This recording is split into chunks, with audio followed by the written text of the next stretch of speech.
Hello, this is Jay Mitchell, and we are back with another episode of the Libertarian Uncensored podcast, going over all the posts on the Libertarian Censored subreddit. Let's get right into it. So first we have the UL, I think that's the same, I mean UK, government wants to control YouTube's algorithms. This amounts to government-mandated favoritism, quote-unquote, approved content, potentially suppressing dissenting or independent voices by deprioritizing them algorithmically. From gov.uk, posted by Economy Medicine 318.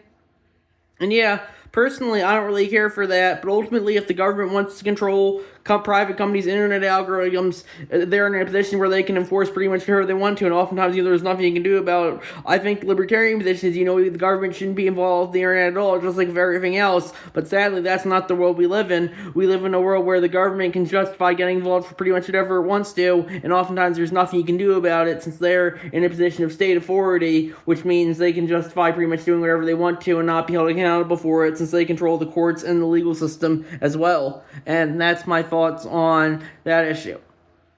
Next we have Georgia let NIMBYs sue cities over encampments. This mayor said BS from invisiblepeople.tv, posted by Ragnar OKXG, and they said Savannah Mayor Van R. Johnson II is pushing back against Georgia's new law that allows property owners to sue local governments over unenforced camping bans. If we get sued, then let's get sued for it, he said. Public squares are public assets. Homeless people are part of the public. They should have access like everyone else. BS, Johnson went on to say. They don't want to see them. That's what it is.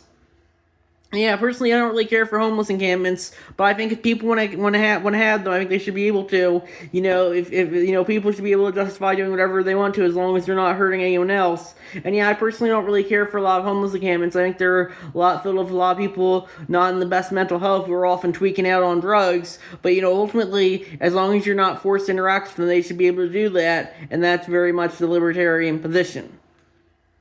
Next, we have Republican and Democrat coaches take questions from YouTube.com, posted by Square Simeon, and that looks like a YouTube video from Reason TV of the same name, and they OP added, for the two-party advocates who think libertarians should join one of the establishment parties, yeah, no thanks. And I would agree with that. The establishment parties, I know a lot of people do try and influence them from both inside and outside. When it comes to the Democrats, you have the Green Party on the outside and the DSA on the inside. When it comes to Republicans, you have the Libertarian Party on the outside and the Republican Liberty Caucus on the inside. But it just goes to show you that the two major parties are more concerned about jerking themselves off than actually being principled, and that's why I think you gotta work mostly on the outside of them. But ultimately, if you want to join them, just try doing whatever you want to, as long as you're not forcing your beliefs on anyone else.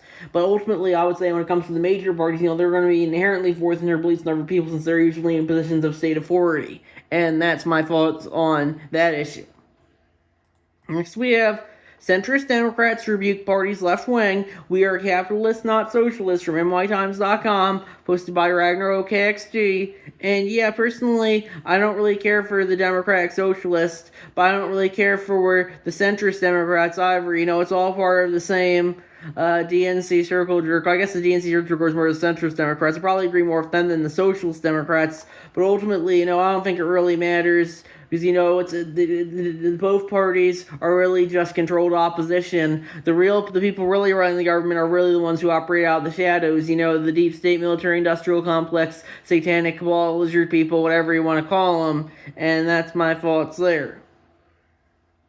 Next we have Taiwan military resumes anti-communist classes for graduates, citing Chinese threat from Reuters.com, posted by Socialists Are Morons, and they added, fuck communism. And yeah, personally, I think the libertarian position is, if they want to have anti-communist classes, they should be able to. I'm sure Reddit would say that's fascism, but I think, the libertarian perspective is you gotta stand against all forms of authoritarianism, and communism is very oftenly authoritarian.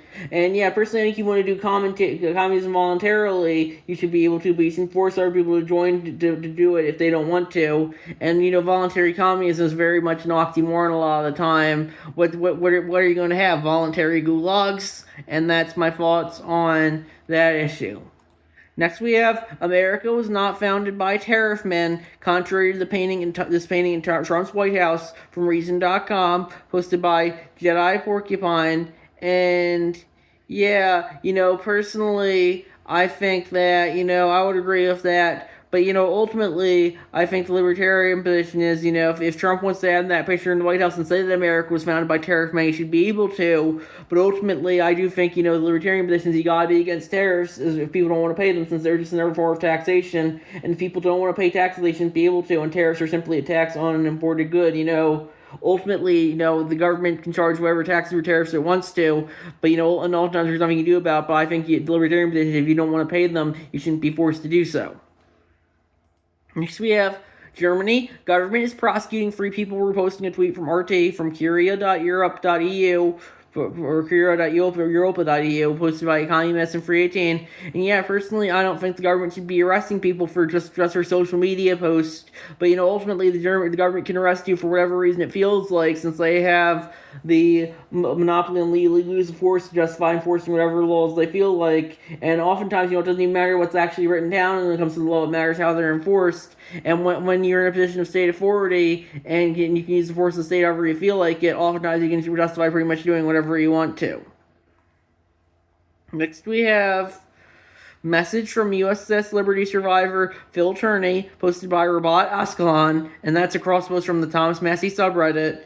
And that looks like a video of the USS Liberty survivor Phil Turney on the 4th of July burning the Israeli flag and endorsing Thomas Massey for president. And yeah, personally, I would agree with that. The USS Liberty was attacked by Israelis, but it's always been kind of swept under the rug, since Israel's supposed to be one of America's biggest allies, quote unquote allies, I should say. And yeah, personally, I think the libertarian position is if I'm not too into flag burning. But you should be able to burn whatever flag you feel like, as long as you own it. And if you want to burn the Israeli flag, you should be able to. And yeah, personally, I definitely, if I was this guy, I probably would justify burning it too, since Israel attacked my ship and killed tons of the sailor crewmates I was with. Even if it might not have been on purpose. And that's my thoughts on that issue. Next we have the Joker is calling his would-be henchmen to action, posted by Flat Earth Twitter 94, and that's the video of a guy dressed up in the Joker makeup saying, POV, you want to know exactly what laser did not point at flock cameras. And yeah, personally, I don't care for flock cameras. For me, we wouldn't have any surveillance cameras at all. But ultimately, if you want to justify getting rid of trying to interfere with the flock cameras, I think that you should be able to justify doing whatever you want to, as long as you're not hurting anyone else. But I think that's kind of a recipe for trouble. If the state finds out that you're interfering with flock cameras, it will probably go after you. And oftentimes, there's nothing you can do about it, because the state doesn't like people who interfere with its circle jerk, and that's very much what flock cameras are when it comes to this public surveillance. Next we have Cleveland voted to kill its flock camera network. Flock refused to turn them off, from GadgetReview.com, posted by Economy Medicine Free 18. And this is a good example of how voting is inherently not going to change anything. You can vote for whatever you want to, but ultimately it matters what people are willing to enforce. And if Flock isn't going to be forced to turn them off, even if the people voted otherwise, it just goes to show you that voting is oftentimes just not really going to change anything. People are going to justify what they justify, regardless of who's in what positions of power or what people vote on. I think that's very much why voting is inherently anti-libertarian, because democracy is simply forced collectivism and tyranny of the majority. I think if people want to do it among voluntary collectives, I think that's fine. But right now, you're pretty much forced to obey whatever the vote says. And even if the vote does say one thing, it doesn't mean that people are going to justify doing something. Cleveland here voted to kill off its Flock camera network, but Flock still didn't turn them off. And it just goes to show you that it doesn't really matter what people mark down on a piece of paper. It matters what people are willing to enforce when it comes to actually doing stuff.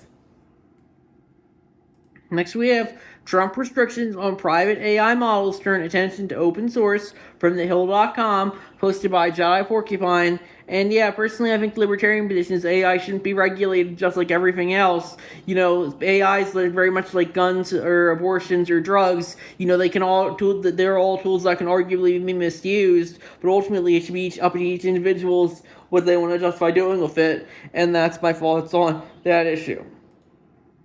Next we have, I am much more individualist than libertarian, but agree and disagree on some things about libertarianism, posted by I Love the Sun, and that's a cross post from the I Ask Libertarian subreddit, and that looks like a really long post about I guess how they identifies more individualist and libertarian. And yeah, personally, I would say that individualism and libertarianism are pretty much the same thing. Libertarianism is inherently the philosophy of the individual. If you want to believe that they're different things, I think that's fine. Believe whatever you want to. But I personally think they're kind of the same thing. And if you want to justify identifying more as individuals and libertarian, I think you should be able to. But ultimately, I think the libertarian position is,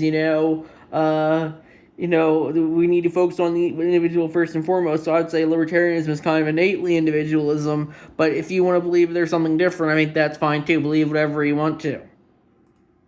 Next, we have Twitter post posted by Flat Earth Twitter 94, and that looks like a post from, looks like they cut off the guys in it, whoever posted it, and the guy said, Deathlock Hunters, pro tip 1, always leave your phone at home, pro tip 2, never film yourself. Also, just want to point out that this mask is only $4.97 on Temu. Happy hunting. And I guess that's people who want to justify deflocking. And I think, I personally don't really care for flocking. If you want to justify deflocking by using disguises and justifying, shutting down the cameras, I think you should be able to, but just because you should be, I think that's kind of being putting yourself in a position of having the state come after you, because flock, I think, is oftentimes, I don't know if they're private or public. If they're private, I think that's bad, and it's still authoritarianism, but I don't think it would be as bad if they're public, because that's going to be state-sanctioned authoritarianism. But regardless, if you want to justify breaking all the flock cameras, I think you should be able to, but just be aware that, they might be setting yourself up for trouble, since they're in a position of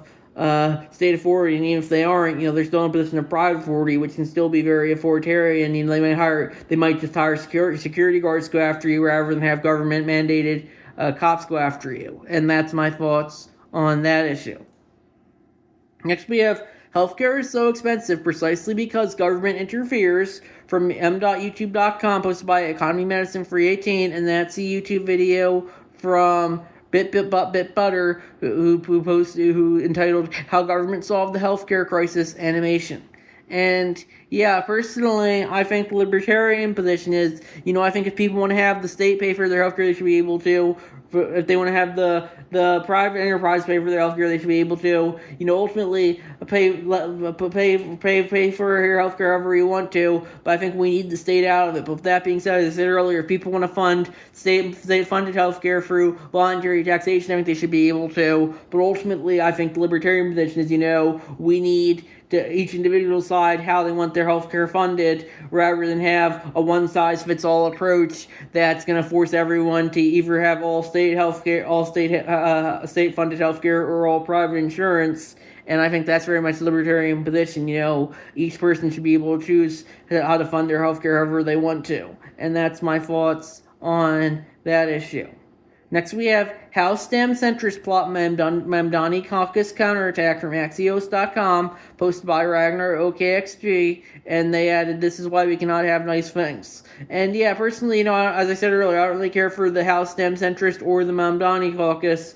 They're all just controlled opposition. It's really the deep state, military-industrial complex, satanic cabal of lizard people running the country, and electoral politics are oftentimes just a distraction from that. They're pretty much just WWE. Because the state, the government has shown that it doesn't really need anything from especially when it comes to Congress, because Congress is pretty much just a rubber stamp, and if they don't give the rubber stamp, the executive branch can justify doing whatever they want to, since they're the ones who actually enforce the laws rather than make the laws like Congress does, and enforcing the laws is arguably much more important than making them. And that's my thoughts on that issue. Next, we have new poll. Nearly half of Americans don't know what America's 250th is celebrating, from Cato.org, posted by PMJC2CA3, and that's crossed from the Classical Liberalism subreddit. 86% are grateful to be American. 70% say founding principles remain relevant today. 57% say U.S. was moved away from its founding principles. 56% worry that U.S. could lose its freedom over the next 50 years. 58% say no political party should be trusted with too much power. And I would agree with all that. I personally disagree. Don't really like how half Americans don't know what it's celebrating. But, ignorance is bliss a lot of the time. When it comes to politics, the less you know, probably the better off you are. Because, it just goes to show you that, politics is pretty much not real. It's just a means by which those in positions of state authority are willing to justify doing whatever they feel like. And oftentimes, there's nothing you can do about it.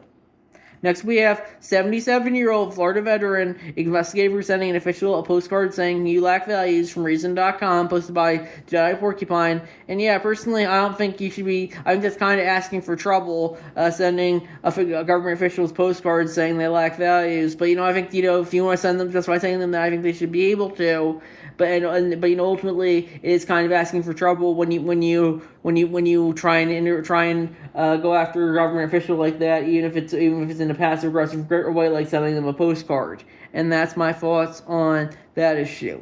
Next, we have EU Reddit users must verify age of government selfie or government ID or selfie from reclaimthenet.org, posted by Economy Medicine Free 18. And yeah, personally, I think the Libertarian position is, the government shouldn't be telling you if you need a government to show a government ID or selfie. But oftentimes, it's very much they're in a position of state authority to justify doing whatever they want to, and oftentimes they can force you to show a government ID or selfie if they would justify enforcing it. And I like what this top commenter said, Eastern Coaster, who said, the crazy thing is that this is an EU rule, not a rule that each country makes up on its own. EU member countries hate freedom so much that they even gave it freedom to make their own laws. And yeah, personally, that's why I would say the Libertarian position is to be anti-EU. It's very much forced collectivist association of nations that can make whatever laws it wants to, and oftentimes there's nothing the member nations can do about it. It's just supposed to be an economic union, but it just goes to show you that just because something's labeled as something doesn't make it true, and that's my thoughts there. So I think we're gonna finish up there, and I'll see you guys in the next episode. Bye.